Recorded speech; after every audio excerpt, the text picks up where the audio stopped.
ក្រមព្រហ្មទណ្ឌនៃព្រះរាជាណាចក្រកម្ពុជាគន្ថីទី4បទល្មើសប្រឆាំងនឹងជាតិមាតិកាទី1ការប៉ះពាល់ដល់ស្ថាប័នចម្បងរបស់រដ្ឋជំពូកទី1ការរំលោភបំពានដល់អង្គព្រះមហាក្សត្រមាត្រា433បទរាជឃាតកម្មរាជឃាតកម្មគឺជាឃាតកម្មចំពោះអង្គព្រះមហាក្សត្ររាជឃាតកម្មត្រូវផ្តន្ទាទោសដាក់ពន្ធនាគារអស់មួយជីវិតមាត្រា434បទធ្វើទារុណកម្មឬអំពើឃោរឃៅចំពោះអង្គព្រះមហាក្សត្រទារុណកម្មឬអំពើឃោរឃៅចំពោះអង្គព្រះមហាក្សត្រត្រូវផ្តន្ទាទោសដាក់ពន្ធនាគារពី10ឆ្នាំទៅ20ឆ្នាំមាត្រា435បទហិង្សាចំពោះអង្គព្រះមហាក្សត្រ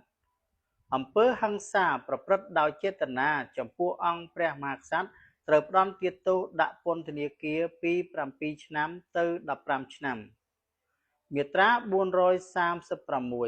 ស្ថានទម្ងន់ទោសដោយសារការកាត់អวัยวៈឬពិការភាពអំពើហិង្សាប្រព្រឹត្តដោយចេតនាចំពោះអង្គព្រះមហាក្សត្រត្រូវផ្តន្ទាទោសដាក់ពន្ធនាគារពី10ឆ្នាំទៅ20ឆ្នាំ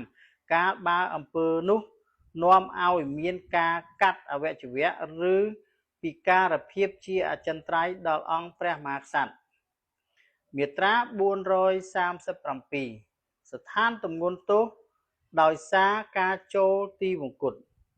អំពើហិង្សាប្រព្រឹត្តដោយចេតនាចំពោះអង្គព្រះមហាក្សត្រត្រូវផ្តន្ទាទោសដាក់ពន្ធនាគារពី20ឆ្នាំទៅ30ឆ្នាំ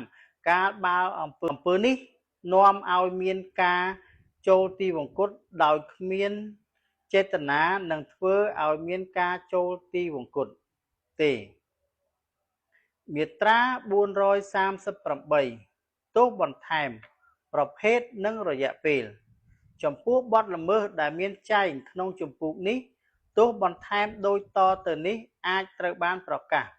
1. ការដកសិទ្ធិខ្លះជាពលរដ្ឋជាស្ថាពរឬសម្រាប់រយៈពេល5ឆ្នាំយ៉ាងច្រើន 2. ការហាមឃាត់ចំពោះការប្រកបវិជ្ជាជីវៈកាលបើបទល្មើសនេះបានប្រព្រឹត្តនៅក្នុងការប្រកបវិជ្ជាជីវៈឬនៅក្នុងឱកាសនៃការប្រកបវិជ្ជាជីវៈនេះជាស្ថាពរឬសម្រាប់រយៈពេល5ឆ្នាំយ៉ាងច្រើន 3. ការហាមឃាត់ចំពោះការស្នាក់នៅសម្រាប់រយៈពេល10ឆ្នាំយ៉ាងច្រើនចំពោះបទឧក្រិដ្ឋឬសម្រាប់រយៈពេល5ឆ្នាំយ៉ាងច្រើនចំពោះបទមជ្ឈិម 4. ការហាមឃាត់ចំពោះការចាកចេញពីដែនដីនៃព្រះរាជាណាចក្រកម្ពុជាសម្រាប់រយៈពេល5ឆ្នាំយ៉ាងច្រើន 5. ការហាមឃាត់ដល់ទណ្ឌិតបរទេសចំពោះការចូលឬការស្នាក់នៅក្នុងដែនដីនៃព្រះរាជាណាចក្រកម្ពុជាជាស្ថាពរឬសម្រាប់រយៈពេល5ឆ្នាំយ៉ាងច្រើន 6. ការរឹបអូសឧបករណ៍សម្ភារៈឬវត្ថុណាមួយដែលប្រើប្រាស់សម្រាប់ប្រព្រឹត្តបទល្មើសឬដែលមានគោលដៅប្រព្រឹត្តបទល្មើស 7. ការហាមឃាត់ចំពោះការកាន់កាប់ឬការយកតាមខ្លួននូវអាវុធគ្រឿងផ្ទុះនិងគ្រាប់រំសេវគ្រប់ប្រភេទជាស្ថាពរឬសម្រាប់រយៈពេល5ឆ្នាំយ៉ាងច្រើន 8. ការបិទផ្សាយសេចក្តីសម្រេចផ្តន្ទាទោសសម្រាប់រយៈពេល2ខែយ៉ាងច្រើន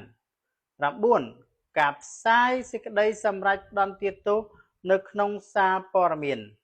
10. ការផ្សាយសេចក្តីសម្រេចផ្តន្ទាទោសតាមគ្រប់មធ្យោបាយទូរគមនាគមន៍សោតទស្សន៍សម្រាប់រយៈពេល8ថ្ងៃយ៉ាងច្រើន